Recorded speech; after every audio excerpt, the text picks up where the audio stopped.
Hello बच्चों, let's understand the problem first. Given that interionic distance in Na plus F minus crystal is 2.31 angstrom and radius of F minus is 1.36 angstrom, which of the following prediction will be right?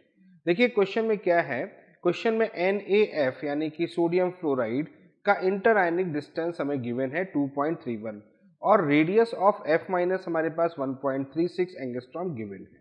तो हमें ये बताना है कि ये जो fourth हमारे पास है 1 2 3 4 ये जो ऑप्शंस रखे हैं इसमें ऑप्शन में कौन से इसको फॉलो कर रहे हैं या कौन से करेक्ट है।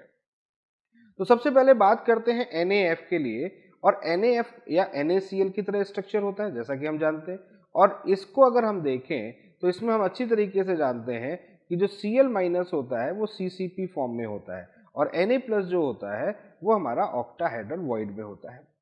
अब यहाँ पर बात कर रहे हैं इंटरआयनिक डिस्टेंस, तो इंटरआयनिक डिस्टेंस को अगर हम यहाँ पर देखें तो इंटरआयनिक डिस्टेंस हमें कहाँ पर मिलेगी, वो हमारे लिए सबसे पहले इंपॉर्टेंट फैक्ट है।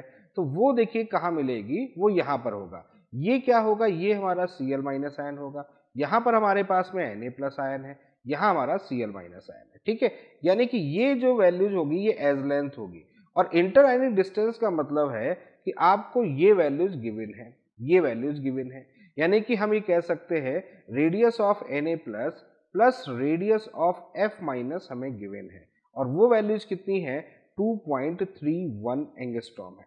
ठीक है, यहां तक बात समझ में आ गई। अब एक चीज समझिए, यहाँ पर F माइनस हमें यहाँ पर दिया हुआ है 1.36 दे रखा है, तो अगर हम इस वैल्यूज को यहाँ रख देते हैं, यहाँ पर होगा 1.36 इज इक्वल टू कितना होगा 2.31 होगा। तो रेडियस ऑफ Na प्लस यहाँ से कैलकुलेट करें वो कितना होगा 2.31 माइनस 1.36, तो ये वैल्यूज आ जाएगी हमारे पास 0.95।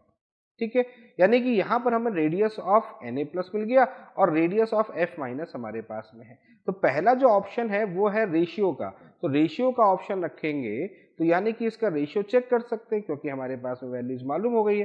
तो क्या हो जाएगा, यहाँ पर ये वैल्यूज हो जाएगी हमारे पास में 0.95 डिवाइड बाई 1.36, और जब इसको सॉल्व करोगे तो ये वैल्यूज आ जाएगी 0.7। अब ये 0.7 की लगभग अप्रॉक्स वैल्यूज आ रही है, यानी कि इसका मतलब है फर्स्ट ऑप्शन हमारा यहाँ पर करेक्ट है। सेकेंड की बात करते हैं, coordination number of Na plus is equal to coordination number of minus is equal to 6, बिल्कुल सही है।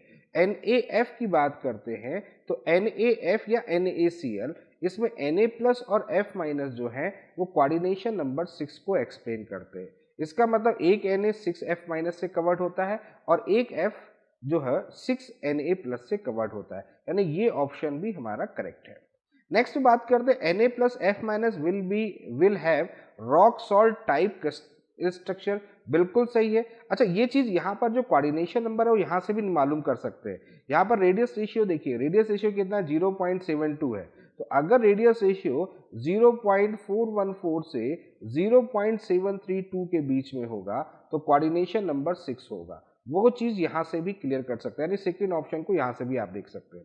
और एक चीज समझिए, जब कोऑर्डिनेशन नंबर 6 है तो NaCl का जो स्ट्रक्चर होता है वो भी कोऑर्डिनेशन नंबर 6 को फॉलो करता है, इसका मतलब रॉक साल्ट टाइप स्ट्रक्चर को भी ये फॉलो कर रहा है, यानी कि थर्ड ऑप्शन भी करेक्ट है।